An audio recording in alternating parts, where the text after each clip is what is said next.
اللهم اغفر لحينا وميتنا وشاهدنا وغائبنا وصغيرنا وكبيرنا وذكرنا وأنثانا.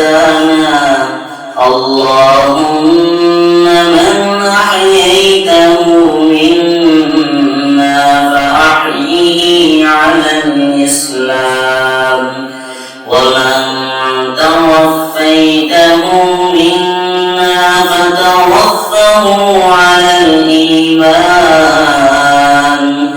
اللهم لا تحرمنا أجره ولا تذلنا بعده.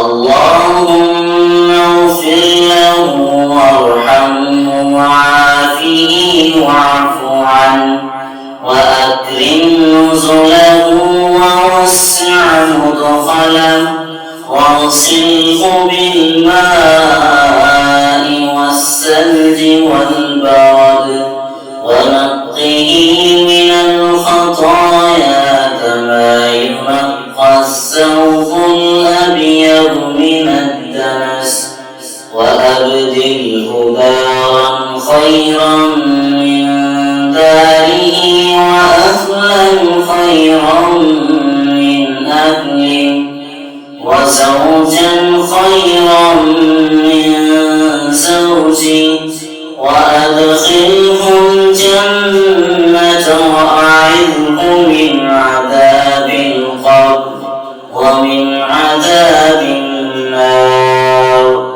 اللهم إن فلان ابن فلان في ذمتك وحبل جوارك، فقه من فتنة القبر وعذاب النار، وأنت أهل الوفاء